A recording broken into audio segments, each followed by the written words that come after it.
Pada pertemuan kali ini insyaallah saya kupas tentang makna syafaat dan tabaruknya. Dalam kitab Tajul Urus, kata asy-syafi adalah orang yang mengajukan syafaat, ya. Bentuk jamaknya syufa'u, ya, artinya orang yang meminta untuk kepentingan orang lain supaya keinginannya terpenuhi, gitu.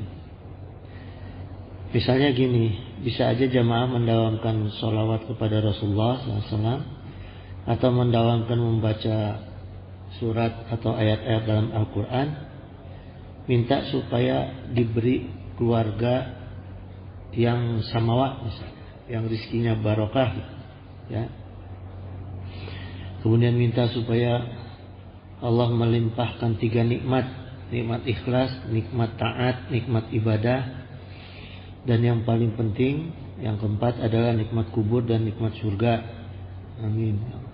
Nah, itu bisa kita dapat, bisa kita mintakan lewat perantara wasilah sholawat dan bacaan Al-Quran. Jadi mintanya jangan macam-macam dulu gitu kepada Allah. Minta ikhlas dulu, karena yang susah itu. Yang susah itu nikmat ikhlas, nikmat taat, nikmat ibadah, ya, nikmat kubur dan nikmat surga, itu yang paling susah. Kalau rizki pasti rizkian sama Allah gitu. Tapi ini yang paling susah, karena ini modal untuk mendapatkan kenikmatan dunia dan akhirat. 4 nikmat tadi, ya. Kemudian jamaah sekalian, makna syafaat yaitu al-khairi minal ghairi lil ghairi.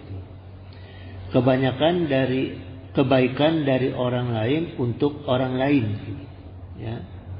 Al-khairi, kebaikan, minal ghairi, dari orang lain yang baik, lil ghairi, untuk kebaikan orang lain atau untuk kita, ya.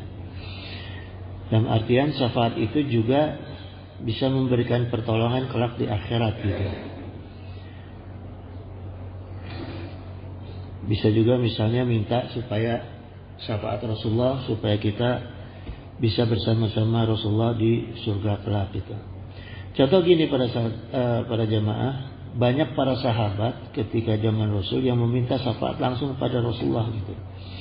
Dalam Musnad Ahmad diriwayatkan dalam kitab Musnadnya, ya,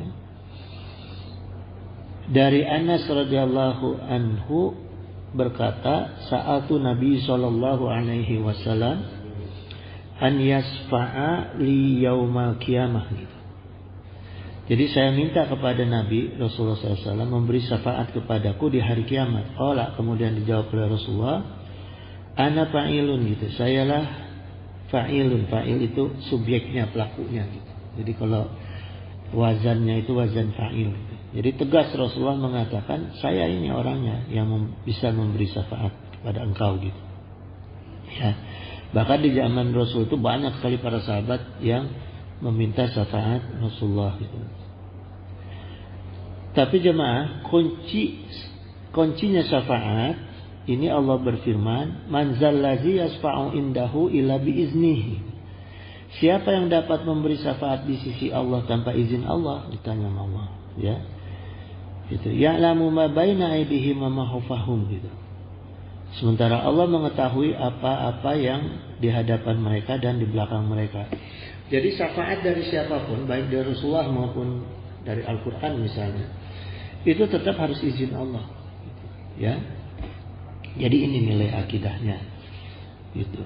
Tetap harus izin Allah. Jadi artinya kita tidak bisa mengandalkan asal bersolawat kepada Rasul atau asal membaca Al-Quran kemudian sholat enggak, rukun Islam tidak dilaksanakan, rukun iman tidak didalami, tidak dipahami, nggak bisa.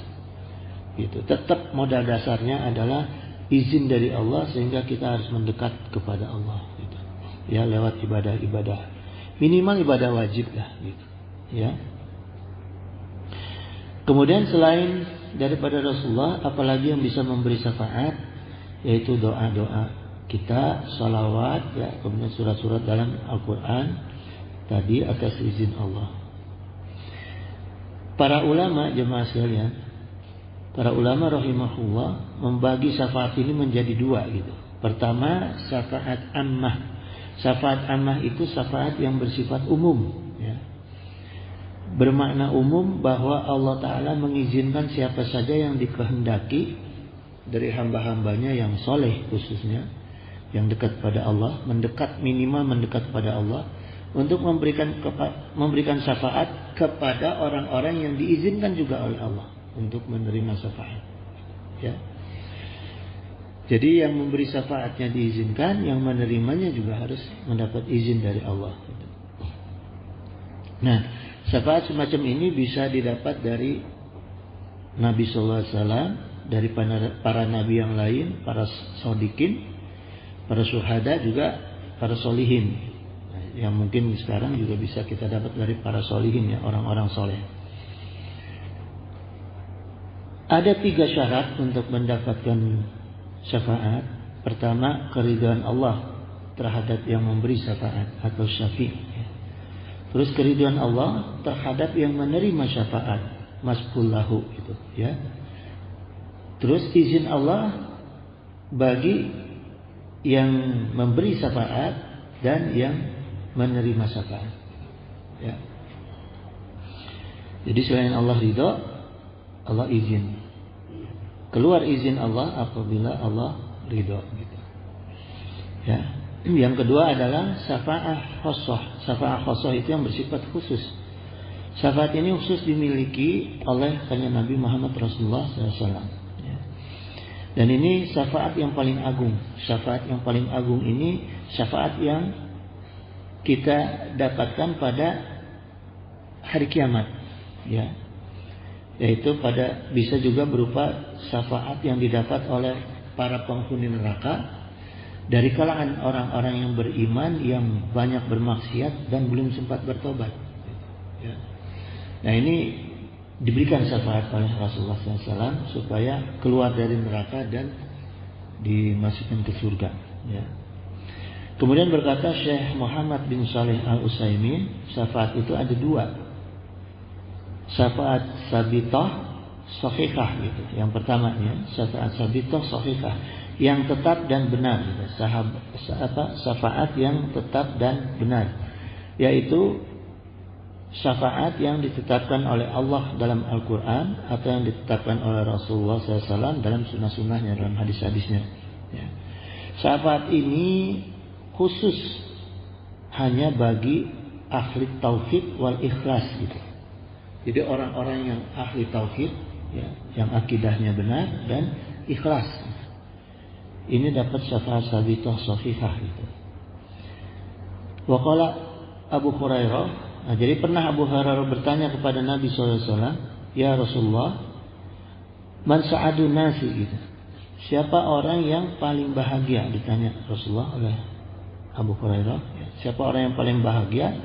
Bisyafa'atika yaumil qiyamah, gitu, yang mendapatkan syafaat dari engkau wahai Rasul di hari kiamat, gitu. Abu Hurairah pernah bertanya kepada Rasulullah, dijawab oleh Rasulullah, qala as'adun nasi bisyafa'ati yaumil qiyamah, gitu. Orang yang paling bahagia dengan mendapat syafaatku pada hari kiamat, man qala la ilaha illallah khalisan min qalbihi aw nafsihi, ya. Orang-orang yang berkata la ilaha illallah secara ikhlas murni dari qalbunya, min qalbihi aw nafsihi, dari jiwanya. Kita pernah kupas ingat bahwa jiwa kita itu isinya hati, jantung dan akal, ya. Jadi artinya bukan hanya hati, tapi jantung kita, akal kita juga harus memahami la ilaha illallah. Jadi harus ada getaran dalam menyampaikan la ilaha illallah, gitu. Kalau mau latihan keluar masuk nafas itu la ilaha illallah, la ilaha illallah. Itu latihan mengkhususkan la ilaha illallah dengan jiwa itu. Jadi keluar nafas la ilaha illallah, masuk nafas la ilaha illallah.